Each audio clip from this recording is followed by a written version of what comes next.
मित्रों नमस्कार। आज मैं आपको कैकेयी का अनुताप के तीसरे भाग की व्याख्या समझाऊंगा। प्रथम व द्वितीय भाग की लिंक डिस्क्रिप्शन में दे रखी है। जिसने अभी तक नहीं देखी है वो जाकर वहां से देख ले। आपने अगर अभी तक के चैनल को सब्सक्राइब नहीं किया है तो प्लीज़ सब्सक्राइब कीजिए, जिससे आपको अपडेट मिलती रहे। देखिए, सौ भार धन्य भय एक लाल की माई। 100 बार धन्य बह एक लाल की माई, जिस जननी ने है जना भरत सा भाई। पागल सी प्रभु के साथ सवा चिल्लाई, 100 बार धन्य बह एक लाल की माई। हाँ, लाल उसे भी आज गमाया मैंने, विकराल कुरस ही यहाँ कमाया मैंने। निज स्वर्ग उसी पर बाल दिया था मैंने, हर तुम तक से अधिकार लिया था मैंने। पश्चाताप की अग्नि से तपे हुए कैकेयी के वचन सुनकर राम कहते हैं, जिस माता ने भरत जैसे अलौकिक अद्वितीय रत्न को जन्म दिया है, वह माँ तो 100 बार धन्यवाद देने के योग्य है। राम के इस वचन को सुनकर वहां उपस्थित सभी जन समुदाय पागलों की भांति चिल्ला उठते हैं कि सचमुच वह माता धन्य है जिसने भरत को जन्म दिया है। कैकेयी राम से कहती है कि हे राम, मैंने तो आज अपने उस पुत्र भरत को भी खो दिया है जिसके लिए मैंने ऐसा पाप किया। मैं उस पुत्र को खोकर भी इस भयंकर रूप से अपयश को ही प्राप्त किया है। मैंने अपने उस पुत्र पर अपना स्वर्ग सुख भी न्यौछावर कर दिया था और उसी के कारण मैंने तुम्हारा अधिकार राज्य भी तुमसे छीन लिया था। वही मेरा पुत्र आज रुदन करता फिर रहा है। हे राम, आगे देखिए। पर वही आज यह दीन हुआ रोता है, संकित सबसे हृदय हरित तुल्य होता है। श्रीखंड आज अंगार चंड है मेरा, तो इससे बढ़कर कौन दंड है मेरा। पटके मैंने पदपाणि मोह के नद में, जन क्या क्या करते नहीं स्वप्न में मद में। हाँ, दंड कौन क्या उसे डरूंगी अब भी, मेरा विचार कुछ दया पूर्ण हो तब भी।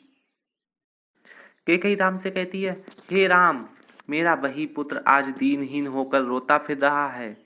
वह उस हिरन की भांति भयभीत है जिसे किसी ने पकड़ रखा हो। मेरा चंदन के समान शीतल स्वभाव वाला मेरा पुत्र भरत जलते हुए अंगारे के समान प्रचंड हो रहा है। इससे बढ़कर दंड मुझ अभागी माँ के लिए और क्या हो सकता है कि मेरा पुत्र ही मुझसे कुपित है, अतः मुझे और बड़ा दंड ना दो। कैकेयी इस प्रकार से राम को कहती हैं। आगे देखिए, पटके मैंने पदपाणि मोह के नद में, जन क्या क्या करते नहीं स्वप्न में मद में। कैकेयी कहती है कि मैंने अपने हाथ पैर मोह रूपी नदी में फेंके और पटके। मेरा यह कार्य ऐसा ही था जैसे कोई व्यक्ति पागलपन में अथवा स्वप्न में व्यवहार करता है। अपने अपराध को देखकर मैं किसी भी दंड से भयभीत नहीं हूँ, क्योंकि मेरे अपराध की तुलना में कोई भी दंड अधिक नहीं है। मेरा एक निवेदन है कि मेरे संदर्भ में इतना अवश्य किया जाए कि मेरी भावना को गलत ना समझा जाए। हाँ, दया हंत वह घृणा, आह वह करुणा, बैतरणी सी है आज जहन भी वरुणा। सह सकती हूँ चिर नरक सुने सुविचारी, पर मुझे स्वर्ग की दया दंड से भारी। लेकर अपना यह कुलिस कठोर कलेजा, मैंने इसके ही लिए तुम्हें वन भेजा।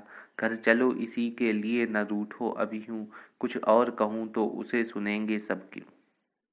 अपनी व्यथा को प्रकट करते हुए कैकेयी आगे कहती है कि मेरे दोष की इस स्थिति में, इतने बड़े दोष के लिए दया घृणा और करुणा आदि सभी भाव व्यर्थ हो रहे हैं। आज गंगा और जमुना भी मेरे लिए नरक की बैतरणी के समान सिद्ध हो रही हैं। सभी विचारवान व्यक्ति मेरी इस बात को भली भांति सुन लें कि मैं चिरकाल तक नरक की पीड़ा को सहन कर सकती हूँ, परंतु स्वर्ग की दया मेरे लिए नरक के दंड से भी कठोर होगी। हे राम, मैंने अपने हृदय को वज्र से भी अधिक कठोर बनाकर तुम्हें वन भेजा था। अब मेरे उसी हृदय की भावनाओं का विचार करते हुए अपने घर लौट चलो।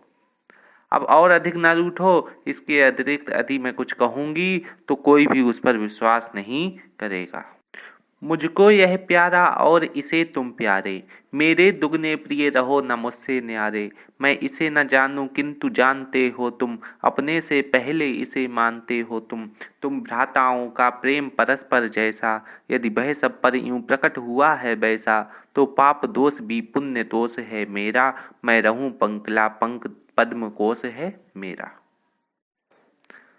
कैकेयी कहती है, हे राम, मुझे यह भरत बहुत प्रिय है और भरत को तुम प्रिय हो, इसलिए तुम मेरे लिए तो दुगने प्रिय हो, इसलिए तुम किसी भी प्रकार मुझसे अलग रहने का विचार ना करो। मैं इस भरत के गुणों के विषय में जानूं या ना जानूं, परंतु तुम इसे भली भांति जानते हो, तुम इससे भली भांति परिचित हो, तुम इसे अपने से भी अधिक प्यार करते हो। हे राम, तुम दोनों भाइयों के बीच जिस प्रकार का प्रेम संबंध सभी ने देखा है, उससे मेरे पाप का दोष भी पुण्य के संतोष में बदल गया है। मुझे इस बात का संतोष है कि मैं स्वयं कीचड़ के समान हूँ, किंतु मेरी कोख से कमल के समान निर्मल भरत जैसा पुत्र पैदा हुआ है।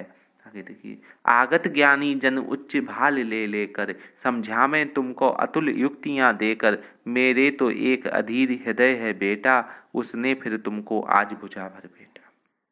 कैकेयी आगे कहती है, हे राम, भविष्य में आने वाले ज्ञानी जन तुम्हारे और भरत के अतुल प्रेम के संदर्भ में बहुत से प्रमाण देंगे और भरत की श्रेष्ठता को सिद्ध करेंगे, अथवा भरत को निर्दोष और मुझे अपराधीन घोषित करेंगे।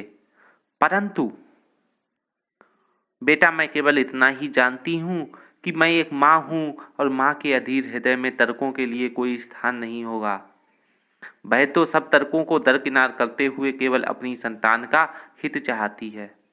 बेटा, मेरे भीतर भी माँ का वही अधीर हृदय है जो किसी प्रकार का तर्क नहीं चाहता। वह तो मात्र इतना चाहता है कि उसके पुत्र परस्पर प्रेम के साथ उसकी आंखों के सामने रहें।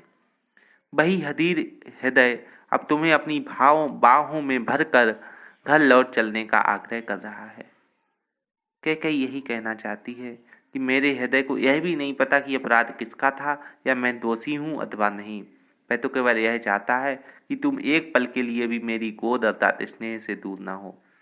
अतः बिना किसी तर्क किए अब अयोध्या लौट चलो। धन्यवाद।